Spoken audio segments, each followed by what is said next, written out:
sometimes I start playing a game and after 10 minutes, sit back and think what the fuck is going on in the world of VR game development. And that's exactly what happened with World War Z VR when I first fired it up on the Meta Quest 3. And to be clear, this review does also include the PCVR version, and I'll timestamp that part of the review if you're purely looking for a graphical comparison. But regardless of platform, I can't help but wonder how many people worked on this and if they play VR at all. And I also wonder what exactly they say to each other after playing what they're making, because even though there is some positive points to come in today's video, overall World War Z has been what I can only describe as an unemotional slog. There are some good bits, but the first hour almost made me want to throw in the towel and skip this review entirely. But I did push on, and there is indeed some light at the end of this long dark tunnel. So buckle up, because this one is going to be a bumpy ride, and I'm going to be mostly talking about the Quest version because this is the platform I spent the majority of my time on, because I didn't actually get access to the PCVR version till sometime later. World War Z's opening scene did many things for me. It showed me that the weapons do actually look good,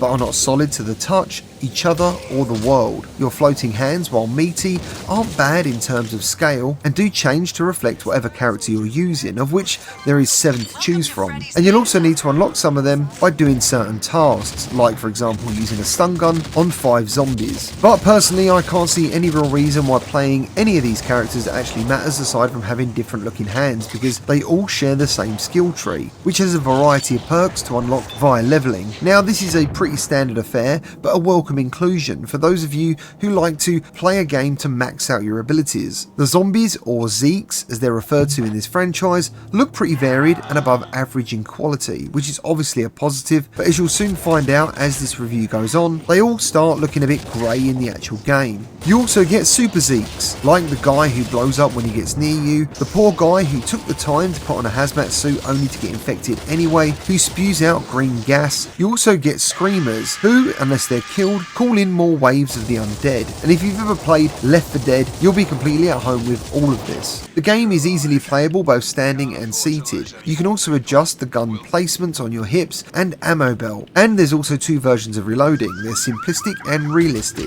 Simplistic is a button press to eject your mag, and then you touch your ammo belt with your gun for an automatic reload. And then there's realistic reloading, which is a very bold term to use after what I experienced. But let's roll with it, and that involves ejecting the mag, grabbing ammo from your pouch, sliding it in and recocking the gun. And if any of that sounds familiar, it's because you've most likely played After the Fall, which is where I think these developers got the blueprint for these mechanics. Before I move on, I quickly want to point out the shotgun cannot be manually reloaded, which is obviously completely bizarre when we have so many VR shooters for the developers to reference, and instead it relies on you pressing the X button to insert the shells. Now the X button is on the same side as the movement joystick, therefore you cannot move while you're reloading. And whoever thought this was a good idea on the development team should be prevented from any future VR game development. And this brings me on to my next gripe. Your ammo magazine glows blue when it's empty and needs ejecting, and when you eject the magazine you also get a holographic version of the magazine that also glows blue, meaning you don't really know if you've got a magazine inserted or not. And this might not necessarily be a huge problem normally, but the first half of this game is incredibly dull looking, with repetitive and uninspiring tasks that sees you running back and forth, and the game is extremely dark in places, and not in a good way that adds any fear or tension. In fact, I was never scared throughout my playtime, and I found it very hard to care about anything that was happening in front of me. The graphics seem to be made for Quest 2, with heavy fog being used, and aside from the odd puddle, and there's also some okay environment design, which is especially true in the second half of the game on the streets of New York and Hong Kong, it's very hard to call this game anything other than mid in terms of presentation. There's so many low texture items and objects, you can't help but think it's games like this that give the Quest 3 a bad name.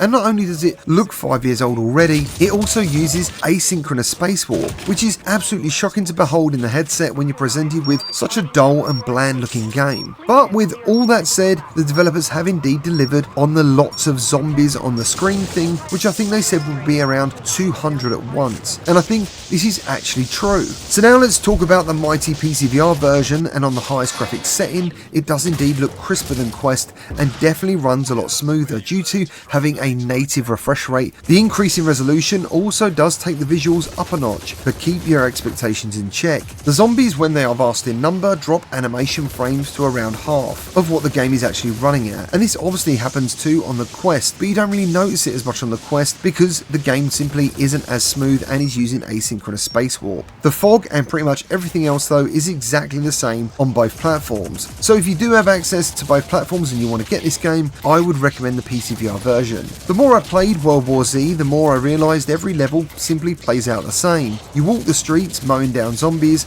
and looking for keys, ammo, grenades and guns, and then you will inevitably get one or two standoff gameplay sections, and regardless of everything I've said so far, it's these parts of the game that are the most impressive. There does look to be an actual impossible number of zombies running around and falling off buildings trying to get at you and your team, and it's in these sections that you get to use the keys I mentioned earlier. You can store 3 of these keys at a time, and they can be used on a variety of things to keep back the Horde, like automatic turrets, razor wire, or a large caliber machine gun which you can actually man.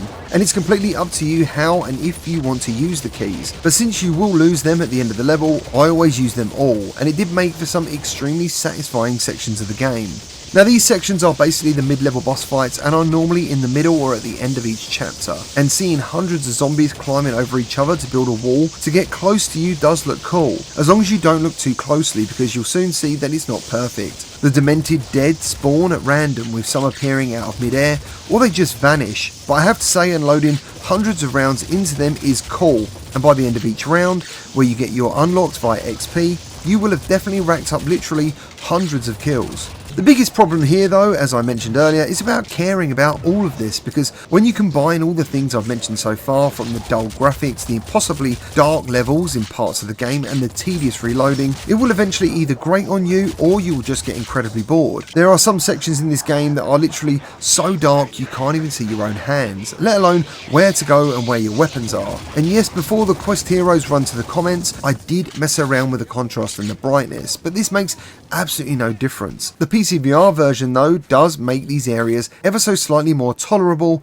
but overall it's a pretty poor effort. As gameplay content goes, there's about 6 hours of gameplay on the medium difficulty, and I think I died around twice, and overall World War Z in its entirety is a very average offering, but the developers leaving out any online functionality really cripples the game's appeal. A 3-player co-op mode would have definitely tipped the scales towards being something much more fun. The more you play, the more you realise how much this is a missed opportunity. Even though your AI team does actually do a good job because they seem to have unlimited ammo, this can lead to you sometimes just standing there waiting for something to do. So overall, I don't hate this game, but I can't recommend it either. We already have many zombie games in VR that are already better than this, like After the Fall that I mentioned earlier, and I could go on, because literally most of them are better than this. I do however appreciate the large number of zombies, but while saying that, they just aren't much of a threat at all, and you as a player never really feel overwhelmed or in danger, and combined with everything else that's pretty mediocre, I'd give it a wait for a sale recommendation.